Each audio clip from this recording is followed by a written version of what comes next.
1. A time when life moved slower. The crack of a hockey stick on frozen ice. The smell of coffee percolating on the stove, mixing with the scent of wet wool mittens drying on the radiator. The sound of the CBC announcer's voice drifting from the living room on a Saturday night. If any of this stirs something inside you just a little, then you already know what this is about. It's not just about remembering, it's about feeling what it was like to grow up in Canada during a time when life moved slower, when neighbors knew your name, and every winter felt like it would last forever. Today, we're looking back at 8 memories that only truly make sense if you were part of the 1960s Canada experience. These were moments, feelings, and pieces of home that shaped the people we became. Let's go back in time. 2. Milk delivery at dawn, the milkman. Let's start with something that defined every Canadian morning back then. The milkman. If you grew up in the 60s, you'll remember waking up early, not because you wanted to, but because you heard it. The gentle clink of glass bottles being set down on the porch, the hum of the milk truck idling in the cold morning air, the soft thud of the insulated box closing as it made its way down the street. You'd rush outside in your pajamas and slippers, carefully grabbing the bottles before they froze, especially if it was winter, which it always seemed to be. And if you were lucky, the cream at the top would push the cardboard cap up like a little frozen tower. You'd carry those bottles back inside, feeling the cold glass against your hands. But the best part was when your mom would let you have the cream for your cereal. A thick, rich cream that tasted nothing like the milk we call milk today. The milkman wasn't just there to drop off bottles. He knew your family, and sometimes he'd leave a note if you were running low. He'd even leave butter or eggs too, all tracked on a little card tucked into the box. It wasn't just about delivery, it was about connection. If you remember running out to grab those bottles in your bare feet, hopping back inside before your toes went numb, you remember a Canada that moved at the speed of relationships, not just transactions. 3. Hockey night in Canada, a Saturday tradition. Saturday nights in the 1960s had a soundtrack, and if you grew up in Canada, you know exactly what it was. The bold, brassy fanfare of the Hockey Night in Canada theme song. When that music started, you knew it was time for the whole country to sit down together no matter where you were. From St. John's to Victoria, Toronto to Winnipeg, everyone was glued to the CBC at 8 p.m. sharp. It wasn't just about watching a game, it was about gathering as a community. The voice of Foster Hewitt calling the play-by-play, the Toronto Maple Leafs versus the Montreal Canadiens, the sound of skates carving ice, the smack of the puck against the boards, and the roar of the crowd. Your dad would have his spot on the couch, your mom might be knitting or folding laundry while half listening, half watching, and you'd be sitting cross-legged on the floor, pretending you were out there on the ice with them. If the Leafs scored, the house erupted in celebration. If they lost, well, there was always next week. But here's the thing. It wasn't just about hockey. It was about being Canadian. It was the one thing that tied the whole country together from coast to coast. There were no streaming services, no on-demand TV. You watched it live, or you missed it. The next day, you'd talk about the game with everyone at church, at the rink, or at the diner. If you remember gathering around a black and white TV, waiting for that iconic call, he shoots, he scores, then you remember when hockey wasn't just a sport, it was a national identity. 4. Eaton's Catalog and Christmas Wishes. Now let's talk about Eaton's, that Canadian institution that defined so many childhood Christmases. Every fall, Eaton's catalog would arrive in the mail, thick as a phone book, heavy with possibilities. For kids growing up in the 1960s, that catalog was everything. It was your wish list, your dream book, your window into a world of toys and clothes you couldn't find at your small-town general store. You'd flip through those pages for hours, folding down corners of the things you wanted for Christmas.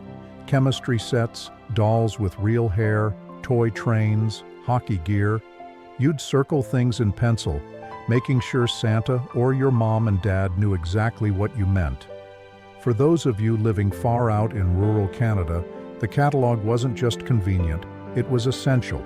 You'd fill out the order form, mail it in, and wait. Sometimes it felt like forever.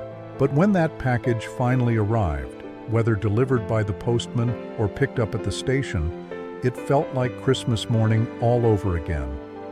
The Eaton's catalog wasn't just a store, it was a Canadian institution, a name everyone knew and trusted. If you remember the weight of that catalog in your lap, the smell of the paper, and the thrill of imagining what might be under the tree, you remember when wanting something meant living with that want for a while, and somehow that made getting it even better. 5. Playing outside. Until the street lights came on. Now, let's talk about freedom. Back in the 1960s, kids in Canada lived outside, from morning till night, especially during the summer months. You'd leave after breakfast, maybe grab your bike or your baseball glove, and you'd disappear into the neighborhood. There were no smartphones, no play dates, no hovering parents. You just went outside and stayed out. You'd play road hockey in the street, moving the nets every time a car came by. You'd build forts in the woods, ride your bike to the corner store with a quarter in your pocket, and come back with a pop and a bag of chips. No helmets, no knee pads, just freedom. Your parents didn't worry, because everyone knew everyone. Mrs. Patterson across the street would yell at you if you got too loud, and Mr. LeBlanc would fix your bike chain if it fell off. The whole neighborhood was watching, in the best way. You knew that when the street lights came on, you had to head home. That was the rule. And when you saw that first light flicker to life at dusk, you'd pedal home as fast as you could. Dirt on your knees, sweat on your forehead, hungry and tired, but happy. Back then, freedom wasn't a luxury. It was just childhood. If you remember racing home under the glow of those street lights, heart-pounding, hoping you weren't late for dinner, you remember a Canada where trust was the norm, and the whole world was your backyard. 6. The phone on the wall. There was one phone in the house. One. And it was attached to the wall in the kitchen, with a cord so long you could stretch it around the corner if you really needed privacy, though you never really got privacy because someone was always listening. The phone wasn't personal back then. It wasn't in your pocket. It was the family phone. When the phone rang, everyone froze. Who's calling? Is it for me? Is something wrong? You'd pick up the heavy receiver, and if it was for your sister, you'd yell her name across the house. If it was for you, you'd sit on the floor, twirling that spiral cord, talking to your friend about nothing and everything while your mom shot you looks because she was waiting for a call. Long-distance calls? They were events, expensive, reserved for emergencies or special occasions. You didn't just call your cousin in Vancouver to chat. You wrote letters. If you remember fighting with your siblings over who got to use the phone, or sitting on the kitchen floor with that cord wrapped around your finger, you remember when connection took effort and when it meant something. 7. Saturday morning cartoons and TV test patterns. Saturday mornings were sacred. You'd wake up earlier than you ever did for school and tiptoe to the living room in your pajamas. The house was still quiet, the sound of your parents still asleep, and the TV, it was all yours. You'd turn it on, keep the volume low, and wait. Because if you woke up too early, before the cartoon started, all you'd see was the test pattern. That colorful geometric screen with a steady hum. You'd sit there staring at it, waiting, knowing that soon the station would come to life and the cartoons would begin. The Bugs Bunny Show, the Flintstones, Rocket Robin Hood, all in glorious black and white or early color depending on the kind of TV your family had. You'd sit cross-legged on the floor, a bowl of cereal in your lap, probably cornflakes or Cheerios, and watch until your parents woke up and the day officially started. There was no cable, no hundreds of channels, no streaming, no on-demand TV. If you missed it, you missed it. and when the cartoons ended around noon, that was it. The TV went back to being boring, back to news or shows for adults, and you went outside. But there was something magical about those Saturday mornings, about earning that time, about the ritual of it, about sitting in the glow of the TV with your siblings. No arguments, no rush, just togetherness. If you remember staring at that test pattern, waiting for the cartoons to start, or racing to the TV to turn it on before anyone else woke up, you remember a Canada where entertainment was a gift, not a given. 8. Corner stores and penny candy. Every neighborhood had one. The corner store. It was a small local shop usually run by someone who'd been there forever. Mr. Patel, Mrs. Newen, Old Joe, they knew you by name. They knew your parents, and they knew what you liked.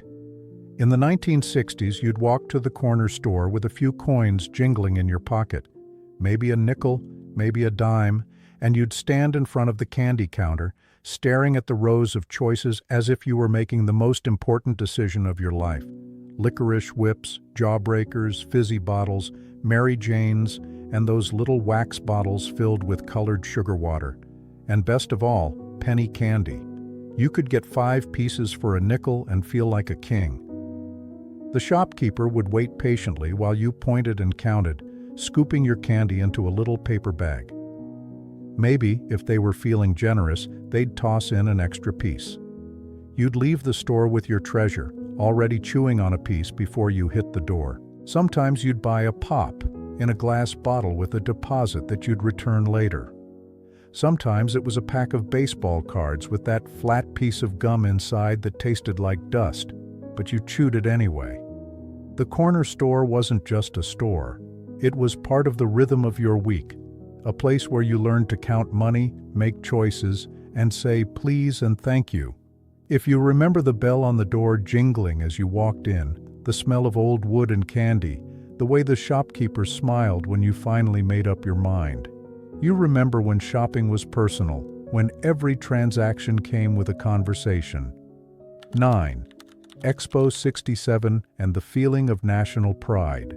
And then there was Expo 67. If you were a kid in Canada in the 1960s, Expo 67 wasn't just another event, it was the event. It was the moment when Canada stood up and said to the world, "We're here, we matter, we're proud." The World's Fair, held in Montreal, transformed the city into a wonderland. There was the geodesic dome of the American Pavilion, Habitat 67's futuristic apartments stacked like blocks, and pavilions from countries you'd only seen in encyclopedias. Expo 67 was about more than just buildings and exhibits. It was about music, art, innovation, and hope. Families saved up for months to go. You'd pile into the station wagon, drive for hours, and when you finally arrived, it felt like stepping into the future. You'd walk through pavilion after pavilion, wide-eyed and amazed.